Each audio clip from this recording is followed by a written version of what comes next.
ಸಮಯ ನೋಡಿ ಆಟ ಆಡ್ತಿದ್ಯಾ ಅಂತ ಕೆಂಡಲಮಂಡಲವಾಗ್ತಿದ್ದ ಕೃಷ್ಣನಿಗೆ ಬಾಸ್ನಿಂದ ಬರ್ತಿದ್ದ ಫೋನ್ ಕಾಲ್ ಮೃತ್ಯುವಿನ ಕರೆಯಂತೆ ಅಡಿಯಿಂದ ಮುಡಿವರೆಗೆ ನಡುಕ ಹುಟ್ಟಿಸ್ತು. ಮೊಳಗ್ತಿರೋ ಫೋನ್ ಕಡೆ ನೋಡಲು ಭಯ ಆಗ್ತದೆ.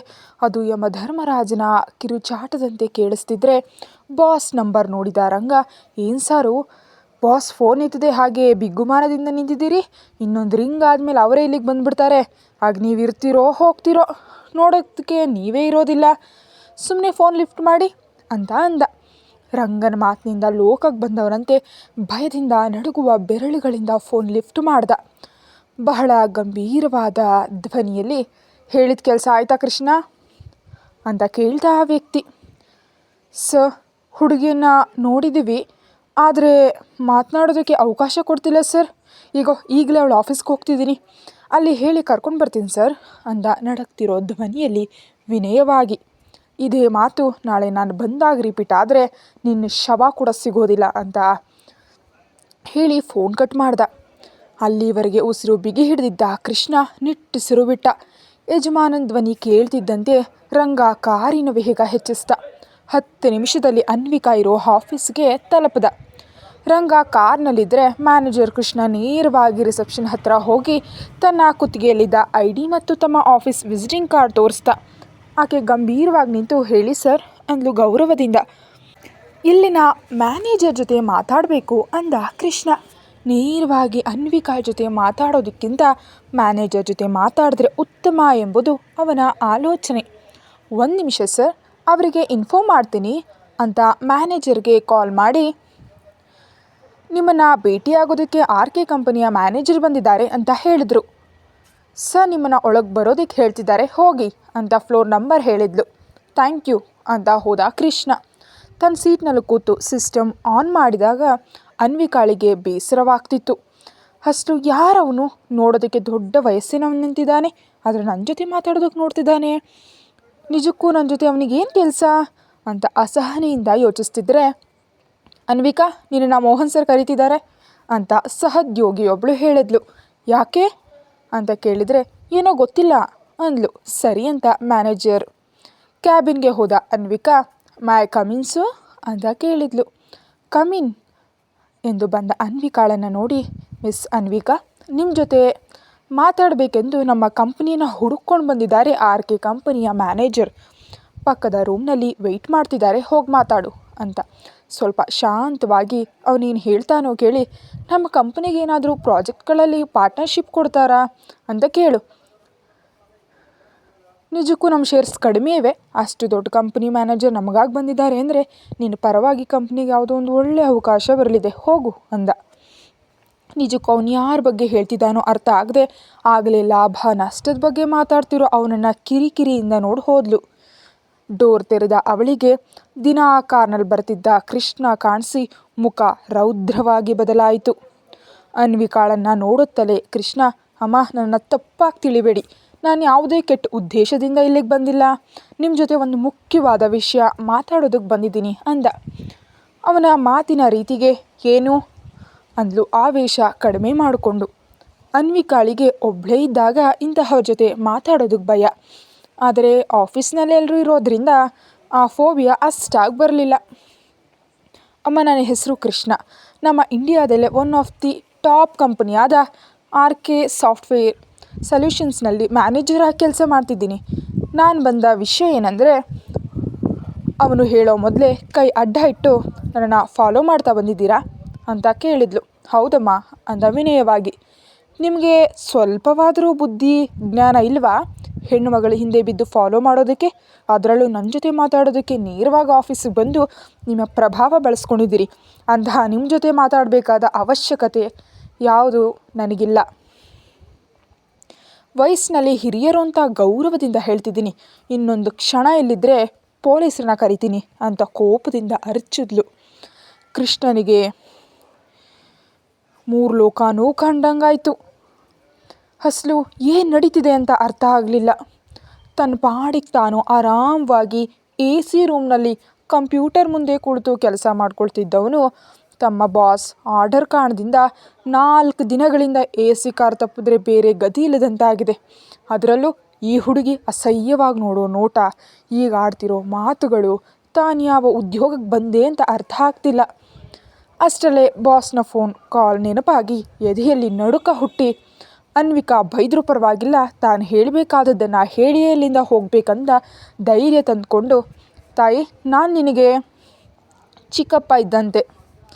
ನನಗೆ ಹೆಂಡತಿ, ಮದುವೆ ವಯಸ್ಸಿಗೆ ಬಂದ ನಿನ್ನಂತೆಯೇ ಇಬ್ಬರು ಹೆಣ್ಣುಮಕ್ಕಳಿದ್ದಾರೆ. ಗೌರವಾನ್ವಿತ ಕುಟುಂಬ ನಮ್ಮದು. ಅಷ್ಟೇ ಗೌರವದಿಂದ 25 ವರ್ಷಗಳಿಂದ RK ಕಂಪನಿಯಲ್ಲಿ ಮ್ಯಾನೇಜರಾಗಿ ಕೆಲಸ ಮಾಡಿದ ಅನುಭವ. ಮೌಲ್ಯಗಳು ನನಗಿವೆ. ನಾನು ಮುಖ ನೋಡಿ ಅಲ್ಲದಿದ್ದರೂ ನನ್ನ ವಯಸ್ಸನ್ನು ನೋಡಿ ಆದರೂ ಗೌರವ ಕೊಟ್ಟು ನಾನು ಹೇಳೋದನ್ನು ಕೇವಲ 2 ನಿಮಿಷ ಕೇಳ್ತಾಯಿ ಅಂತ ಬೇಡ್ಕೊಂಡ್ರು. ಕೃಷ್ಣನ ಮುಖದಲ್ಲಿದ್ದ ಭಯ, ಅವನ ಧ್ವನಿಯಲ್ಲಿದ್ದ ವಿನಂತಿ ಮತ್ತು ಅವನ ಮಾತಿನ ಧಾಟಿಗೆ ಸ್ವಲ್ಪ ಶಾಂತಳಾಗಿ, ಏನು ಹೇಳಿ ಅಂದ್ಲು. ಥ್ಯಾಂಕ್ಸ್ ಅಮ್ಮ ಅನ್ನುತ್ತಲೇ ಗ್ಲಾಸ್ ನೀರನ್ನು ಗಟಗಟ ಕುಡಿದು, ನಮ್ಮ ಬಾಸ್ ನಿಮ್ಮನ್ನು ಆಫೀಸ್ಗೆ ಕರ್ಕೊಂಡು ಬರೋದಕ್ಕೆ ಹೇಳಿದ್ದಾರೆ ತಾಯಿ.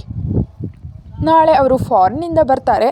ಸರಿಯಾಗಿ 9 ಗಂಟೆಗೆ ನಮ್ಮ ಆಫೀಸ್ನಲ್ಲಿ ನೀವಿದ್ದರೆ ನನಗೆ ಬಹಳ ಉಪಕಾರ ಮಾಡಿದಂತಾಗುತ್ತೆ ಅಂತ ನೇರವಾಗಿ ವಿಷಯ ಹೇಳಿ ಕಾರಣ ನೀಡ್ದ. ಅದೇನು ಅಂತ ಕೂಡ ನೋಡಿದ ಅನ್ವಿಕಾ ಅದನ್ನು ಅಲ್ಲೇ ಡಸ್ಟ್ಬಿನ್ನಲ್ಲಿ ಹಾಕಿ, ನೀವು ಹೇಳಿದ್ದನ್ನು ಕೇಳ್ತೀನಿ ಅಂದೆ, ಆದರೆ ಮಾಡ್ತೀನಿ ಅಂತ ಹೇಳಲಿಲ್ಲ ಚಿಕ್ಕಪ್ಪನವರೇ ಅಂತ ನೇರವಾಗಿ ಹೇಳಿದ ತಕ್ಷಣ ಕುಡಿದ ನೀರು ಹೊರಬಂದು ತಲೆ ಸಿಡ್ದಂತಾಯಿತು ಕೃಷ್ಣನಿಗೆ.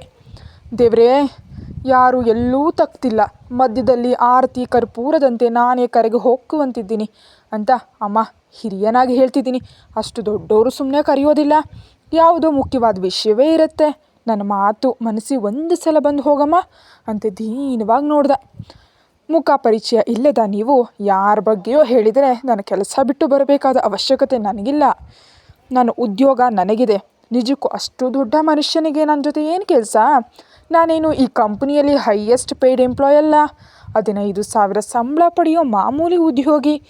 ನಿಮ್ಮ ಬಾಸ್ ಯಾರನ್ನೋ ನೋಡಿ ಅಥವಾ ಯಾರ ಬಗ್ಗೆಯೋ ಅಂದ್ಕೊಂಡು ನನ್ನನ್ನು ಕರ್ಕೊಬರೋಕ್ಕೆ ಹೇಳಿರ್ಬೋದು. ಒಂದು ಸಲ ಅವ್ರನ್ನ ಕೇಳಿ ಕನ್ಫರ್ಮ್ ಮಾಡ್ಕೊಳ್ಳಿ, ಇನ್ನೊಂದು ಸಲ ನನ್ನ ಟೈಮ್ ವೇಸ್ಟ್ ಮಾಡಬೇಡಿ ಅಂತ ಹೇಳ್ತಿದ್ರೆ, ಈ ಮಾತುಗಳನ್ನೆಲ್ಲ ಒಂದು ವೇಳೆ ಆ ರಾಕ್ಷಸ ಕೇಳಿದ್ರೆ ಈ ಹುಡುಗಿ ಪರಿಸ್ಥಿತಿ ಏನು, ನಡೆಯೋ ಪರಿಣಾಮಗಳು ಎಂಥವು ಅಂತ ಆಲೋಚಿಸ್ತಿದ್ದ ಕೃಷ್ಣನಿಗೆ ಬೆವರು ಸುರಿಯಲು ಶುರುವಾಯಿತು. ಆಲೋಚನೆಯಲ್ಲಿದ್ದ ಕೃಷ್ಣನನ್ನು ನೋಡಿ, ಇಷ್ಟೇನಾ, ಇನ್ನೇನಾದರೂ ಹೇಳಬೇಕಿದೆಯಾ? ನೀವು ಹೇಳಬೇಕಾದದ್ದನ್ನು ಹೇಳಿದ್ದೀರಿ, ನಾನು ಹೇಳಬೇಕಾದದ್ದನ್ನೂ ಹೇಳಿದ್ದೀನಿ, ಇನ್ನೊಂದು ಸಲ ನನ್ನ ಡಿಸ್ಟರ್ಬ್ ಮಾಡಬೇಡಿ ಅಂತ ಅನ್ವಿಕಾ ಹೋಗ್ತಾ ಇದ್ದರೆ, 1 ನಿಮಿಷ ತಾಯಿ ಅಂದ. ಏನು ಎನ್ನುವಂತೆ ಹಿಂದಿರುಗಿ ನೋಡಿದ್ಲು. ನೀವು ಬರದೇ ಇರೋದರಿಂದ ಆಗೋ ಪರಿಣಾಮಗಳು ಏನೆಂದು ಕೂಡ ಒಂದು ಸಲ ಕೇಳಮ್ಮ ಅಂದ. ಅನ್ವಿಕಾ ಮುಖ ಗಂಡಕ್ಕೆ ನೋಡಿದ್ಲು. ಬರೋದಿಲ್ಲ ಅಂತ ನೀವು ತುಂಬ ಸಿಂಪಲ್ಲಾಗಿ ಹೇಳ್ಬಿಟ್ಟಿದ್ದೀರಿ, ಅದು ನಿಮ್ಮ ವ್ಯಕ್ತಿತ್ವ. ನಿಜವೇ, ನನ್ನಂತಹ ಮುಖ ಪರಿಚಯವಿಲ್ಲದವನು 4 ದಿನಗಳಿಂದ ಫಾಲೋ ಮಾಡ್ತಿದ್ರೆ ನಿಮ್ಮ ಕಣ್ಣಲ್ಲಿ ಆ ಭಾವನೆ ನೋಡಿದೆ ಅಂದಮೇಲೆ ಈಗ ಬಂದು ನಮ್ಮ ಬಾಸ್ ಕರೀತಿದ್ದಾರೆ ಬನ್ನಿ ಅಂದರೆ ಯಾವುದೇ ಹೆಣ್ಮಗಳು ತಾನೇ ಹೇಗೆ ಬರ್ತಾರೆ?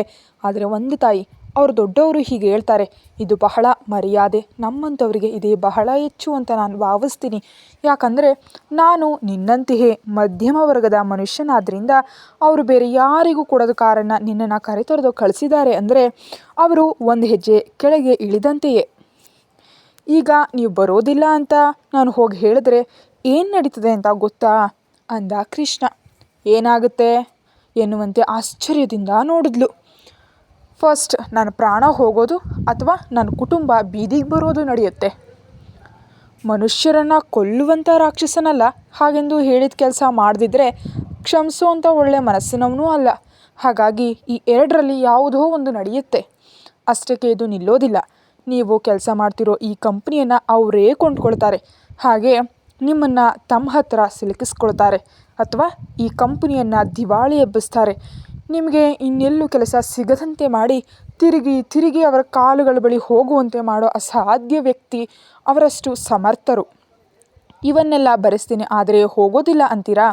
ನಿಮ್ಮವ್ರು ಯಾರಾದರೂ ಇದ್ದರೆ ಅವ್ರನ್ನ ನಿಮಗೆ ಇಲ್ಲದಂತೆ ಮಾಡ್ತಾರೆ. ನಿಮಗೆ ಯಾರೂ ಇಲ್ಲ ಅಂದ್ಕೊಳ್ಳೋಣ, ಆದರೆ ಈ ಕಂಪ್ನಿಯಲ್ಲಿ ಇಷ್ಟೊಂದು ಜನರಿದ್ದಾರೆ. ಉದ್ಯೋಗ ಹೋದರೆ ಇವರೆಲ್ಲರ ಹೊಟ್ಟೆ ಮೇಲೆ ಹೊಡೆದಂತಲ್ವಾ? ಅವರ ಕುಟುಂಬಗಳು ಬೀದಿಗೆ ಬರುತ್ತೆ. ನಿಮಗೆ ಅನ್ನ ನೀಡಿದ ಕಂಪನಿಗೆ ನಷ್ಟ ತರ್ತೀರಾ? ಅಷ್ಟಕ್ಕೆ ಮುಗಿಯೋದಿಲ್ಲ. ನಿಮಗೆ ಎಲ್ಲೂ ಅವಶ್ಯಕತೆಗೆ 1 ರೂಪಾಯಿ ಹುಟ್ಟೋದಿಲ್ಲ. ಹಸಿವಿನಿಂದ ಕಂಗೆಡುವಂತೆ ಮಾಡ್ತಾರೆ. ಈ ಜೀವನ ಯಾಕೆ ಅಂತ ನಮ್ಮನ್ನು ನಾವೇ ಕೊಂದುಕೊಳ್ಳುವಷ್ಟು ಪ್ರತಿ ನಿಮಿಷವನ್ನು ನರಕ ಮಾಡಬಲ್ಲರು. ಕೃಷ್ಣ ಹೇಳ್ತಿದ್ರೆ ಅನ್ವಿಕಾಳಿಗೆ ಶಾಕ್ ಆಯಿತು. ಅವನು ಮನುಷ್ಯನ ರಾಕ್ಷಸನ ಅಂದ್ಬಿಟ್ಲು. ಅದೇನಮ್ಮ, ನಾನು ಹೇಳ್ತಿದ್ದೀನಿ, ಮನುಷ್ಯನಂತೂ ಅಲ್ಲ, ರಾಕ್ಷಸನೇ. ನಮ್ಮ ಕಂಪ್ನಿಯಲ್ಲಿ ಅವನಿಗೆ ನಾವು ಕೊಟ್ಟಿರೋ ಬಿರುದು ಏನು ಗೊತ್ತಾ? ರಾಕ್ಷಸ ಅಂದರೆ ಮಾನ್ಸ್ಟರ್ ಎನ್ನಲೆ ಅನ್ವಿಕಾಳ ಎದೆ ದಸಕ್ಕೆಂದಿತು. ಅವನ ಬಗ್ಗೆ ಹೇಳುವಾಗಲೇ ನೀವು ಇಷ್ಟೊಂದು ಭಯಪಡ್ತಿದ್ದೀರಮ್ಮ. ಇನ್ನು 25 ವರ್ಷಗಳಿಂದ ಅಂತಹ ಮನುಷ್ಯನ ಕೆಳಗೆ ಕೆಲಸ ಮಾಡ್ತಿದ್ದೀನಿ ಅಂದರೆ ನನ್ನ ಮನಸ್ಸು ಎಷ್ಟು ಗಟ್ಟಿ ಇರ್ಬೋದು ಅರ್ಥ ಮಾಡ್ಕೊ.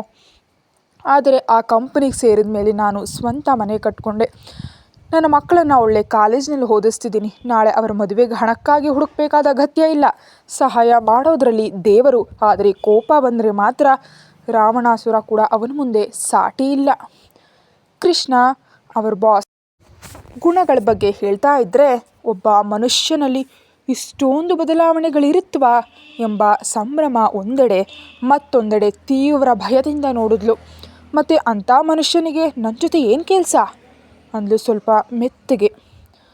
ನಿಮಗೆ ಒಂದು ವಿಷಯ ಹೇಳಬೇಕಮ್ಮ ಅಂದಿದ ಕೂಡಲೇ ಏನದು ಎಂಬಂತೆ ನೋಡಿದ್ಲನ್ವೀಗ. ಅವ್ರ ಕೆಲಸದ ವಿಷಯದಲ್ಲಿ ರಾಕ್ಷಸನೇ, ಆದರೆ ಹೆಣ್ಣು ಮಕ್ಕಳ ವಿಷಯದಲ್ಲಲ್ಲಮ್ಮ. ನಿಮ್ಮನ್ನು ಪ್ರತ್ಯೇಕವಾಗಿ ಕರೆದಿದ್ದಾರೆ ಅಂದರೆ ಯಾವುದೋ ಬಿಸ್ನೆಸ್ ವ್ಯವಹಾರವೇ ಆಗಿರುತ್ತೆ ಅಥವಾ ಇನ್ಯಾವುದೋ ವಿಷಯ. ಅವರನ್ನು ನಾವು ನೇರವಾಗಿ ಕೇಳೋದಕ್ಕೆ ಸಾಧ್ಯ ಇಲ್ಲ. ಹೇಳಿದ್ದನ್ನು ಮಾಡೋದಷ್ಟೇ ನಮ್ಮ ಕೆಲಸ.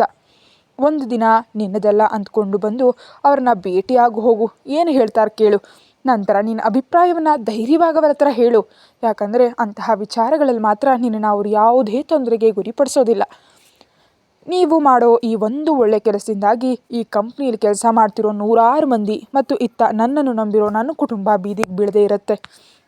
ಹಾಗೆ ನಿನ್ನ ಜೀವನ ಕೂಡ ತೊಂದರೆಗೆ ಸಿಲುಕದೆ ಈಗಿರುವಂತೆಯೇ ಪ್ರಶಾಂತವಾಗಿರುತ್ತೆ. ಹಿರಿಯವನಾಗಿ ನಿನ್ನ ಒಳ್ಳೆಯದಕ್ಕಾಗಿ ಹೇಳ್ತಿದ್ದೀನಿ, ನನ್ನ ಮಾತು ಕೇಳಮ್ಮ ಎಂದು ಎಷ್ಟೋ ಬಗೆಯಾಗಿ ಅರ್ಥವಾಗುವಂತೆ ಹೇಳ್ತಿದ್ದ ಕೃಷ್ಣನನ್ನು ನೋಡಿ ಕರುಣೆ ಬಂತು. ಒಬ್ಬ ಮನುಷ್ಯ ಇನ್ನೊಬ್ಬ ಮನುಷ್ಯನ ಬಗ್ಗೆ ಇಷ್ಟೊಂದು ಬೇಡ್ಕೊಳ್ಳೋದು ಎಂತಹ ವಿಚಿತ್ರ ಅಂದ್ಕೊಳ್ತಾ ಕಾರ್ಡ್ ಕೊಡಿ ಅಂದ್ಲು. ಇನ್ನೊಂದು ಕಾರ್ಡ್ ತೆಗೆದು ಸಂತೋಷದಿಂದ ನೀಡಿದ ಕೃಷ್ಣ. ಥ್ಯಾಂಕ್ಸ್ ತಾಯಿ, ನನ್ನ ನೋವನ್ನು ಅರ್ಥ ಮಾಡಿಕೊಂಡೆ. ನಾಳೆ ಎಷ್ಟು ಗಂಟೆಗೆ ಬರುವೆ ಅಂತ ಹೇಳಿದ್ರೆ ಕಾರ್ ತರ್ತೀನಮ್ಮ ಅಂತಿದ್ರೆ, ಕಾರ್ ಬೇಡ ಸರ್, ನಾನು ಆಟೋದಲ್ಲೇ ಬರ್ತೀನಿ ಅಂದ್ಲು. ನಿಮ್ಮನ್ನು ಹತ್ತಿರದ ಕಾರ್ನಲ್ಲಿ ಕರೆತರದೋಕೆ ಮರೆತು ಹೋಗದಂತೆ ಹೇಳಿದ್ದಾರೆ. ಆ ಕೆಲಸ ಮಾಡದಿದ್ದೆ ನಮ್ಮ ಡ್ರೈವರ್ ಉದ್ಯೋಗ ಹೋಗುತ್ತೆ, ಅವನ ಕುಟುಂಬದ ವಿಳಾಸ ಫುಟ್ಪಾತ್ ಆಗುತ್ತೆ ಎಂದ ಕೂಡಲೇ ಏನಿದು ಇಷ್ಟೊಂದು ಕ್ರೂರವಾಗಿದ್ದಾರೆ ಅಂದ್ಲು ಬೇಸರದಿಂದ. ಹಾಗೆ ಯಾಕೆ ಅಂದ್ಕೊಳ್ತೀಯಮ್ಮ, ಇದು ನಿನಗೆ ನೀಡೋ ಮರ್ಯಾದೆ ಗೌರವ ಅಂತ ಭಾವಿಸ್ಬಾರ್ದೇ ಎಂದ. ಬರ್ತೀನಿ, ಆದರೆ ನಮ್ಮ ಮನೆ ಹತ್ರ ಮಾತ್ರ ಬರಬೇಡಿ. ಆ ಏರಿಯಾದಲ್ಲಿ ನಾನು ಯಾರು ಅಂತ ಕೂಡ ಯಾರಿಗೂ ತಿಳಿಯೋದು. ನೀವೀಗ ಆ ಕಾರ್ ತಂದರೆ ಎಲ್ಲರೂ ವಿಚಿತ್ರವಾಗಿ ನೋಡ್ತಾರೆ. ನಮ್ಮ ಬೀದಿಯ ಕೊನೆಯಲ್ಲಿ ಬಸ್ ಸ್ಟಾಪ್ ಇದೆ, ಅಲ್ಲಿ ಇರ್ತೀನಿ, ಅಲ್ಲಿಗೆ ಬನ್ನಿ ಅಂತ ಹೇಳಿದ್ಲು.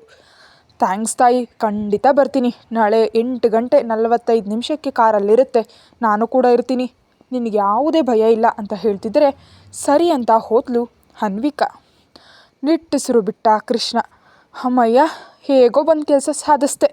ಇದಕ್ಕೆ ನನಗೆ ದೊಡ್ಡ ಸನ್ಮಾನ ನಡೆಯದಿದ್ದರೂ ನನಗಾಗೋ ದುಷ್ಪರಿಣಾಮಗಳನ್ನ ತಡೆಗಟ್ಟೋದಕ್ಕೆ ಸಾಧ್ಯ ಆಯಿತು ಅಂತ ಮತ್ತೊಂದು ಗ್ಲಾಸ್ ನೀರು ಕುಡಿದು ಮುಖಕ್ಕೆ ಹತ್ತಿದ ಬೆವರನ್ನು ಒರೆಸ್ಕೊಂಡು ಸಮಾಧಾನದಿಂದ ಹೊರಗೆ ಬಂದ ಕೃಷ್ಣ. ಅನ್ವಿಕಾ ಬರೋದನ್ನು ನೋಡಿ ಮೋಹನ್ ಕರೆದ. ಏನು ಅನ್ವಿಕಾ, ಯಾಕೆ ಬಂದಿದ್ರು ಅಂತ ಕೇಳ್ತಿದ್ರೆ, ಈ ವಿಸಿಟಿಂಗ್ ಕಾರ್ಡ್ ಕೊಟ್ಟು ನಾಳೆ ಅವರ ಬಾಸ್ನ ಭೇಟಿಯಾಗೋದಕ್ಕೆ ಹೇಳಿದರು ಸರ್ ಅಂದ್ಲು. ನಿಜವಾ? RK ಕಂಪನಿ ಅಂದರೆ ಒಂದು ಶಿಖರ, ಅಂಥವರೇ ಬಂದಿದ್ದಾರೆ ಅಂದರೆ ಏನೋ ಬಲವಾದ ಕಾರಣ ಇರುತ್ತೆ. ಆದರೂ ಇಲ್ಲಿನ ಮ್ಯಾನೇಜರ್ ಆದ ನನ್ನನ್ನು ಕರೆಯದೆ ನಿನ್ನನ್ನು ಯಾಕೆ ಕರೆದ್ರು ಎನ್ನುತ್ತಾ, ಪರವಾಗಿಲ್ಲ ಬಿಡು, ಈ ದಿನಗಳಲ್ಲಿ ಇಂತಹ ದೊಡ್ಡ ದೊಡ್ಡ ಕೆಲಸಗಳೆಲ್ಲ ನಿಮ್ಮಂಥ ಹುಡುಗಿಯರ ಮುಖಾಂತರವೇ ಆಗತ್ತೆ ಅಂತ ವ್ಯಂಗ್ಯವಾಗಿ ಹೇಳಿದ್ರೆ ಅನ್ವಿಕಾ ಕೋಪದಿಂದ ನೋಡಿದ್ಲು. ಸಾರಿ ಅನ್ವಿಕಾ ಅಂತ, ನಾಳೆ ನಿನಗೆ ಲೀವ್ ಕೊಡ್ತೀನಿ, ಹೋಗಿ ಮಾತನಾಡಿ ಬಾ ಅಂದ ಮೋಹನ್. ಲೀವ್ ಯಾಕೆ ಸರ್, ಮಾತಾಡಿ ಬರೋದಕ್ಕೆ 1 ಗಂಟೆ ಪರ್ಮಿಷನ್ ಕೊಡಿ ಸಾಕು ಅಂದ್ಲು ಅನ್ವಿಕಾ. ಲೀವ್ ಅಂದರೆ ಸ್ಯಾಲರಿ ಕಟ್ಟಾಗುತ್ತೆ ಅಂತ ತಿಳಿಬೇಡ ಅನ್ವಿಕಾ, ನಿನ್ನ ಸಂಬಳದ ಹಣ ನಿನಗೆ ಸಿಗುತ್ತೆ, ಯು ಡೋಂಟ್ ವರಿ ಅಂದ. ಕೆಲಸ ಮಾಡದೆ ಸುಮ್ಮನೆ ಬರೋ ಹಣ ನನಗೆ ಬೇಡ ಸರ್, ಕಷ್ಟಪಡ್ತೀನಿ, ಹಣ ಬಯಸ್ತೀನಿ, ನೀವು 1 ಗಂಟೆ ಪರ್ಮಿಷನ್ ಕೊಡಿ ಸಾಕು ಅಂದ್ಲು. ಹಾಗೇ ಆಗಲಿ, ಆದರೆ ಅವರ ಜೊತೆ ಬಹಳ ಜಾಗರೂಕತೆಯಿಂದ ಮಾತಾಡು ಅಂದ. ಸರಿ ಅಂತ ಕಿರಿಕಿರಿ ತುಂಬಿದ ಮನಸ್ಸಿನಿಂದ ಹೋಗಿ ತನ್ನ ಸೀಟ್ನಲ್ಲಿ ಕುಳಿತ ಅನ್ವಿಕಾ ಆ ವಿಸಿಟಿಂಗ್ ಕಾರ್ಡನ್ನು ನೋಡಿದ್ಲು. ಕತೆ ಮುಂದುವರಿಯುತ್ತೆ. Thank you so much for watching. ಮತ್ತಷ್ಟು ವಿಡಿಯೋಗಾಗಿ ದಯಮಾಡಿ ಸಬ್ಸ್ಕ್ರೈಬ್ ಮಾಡಿ.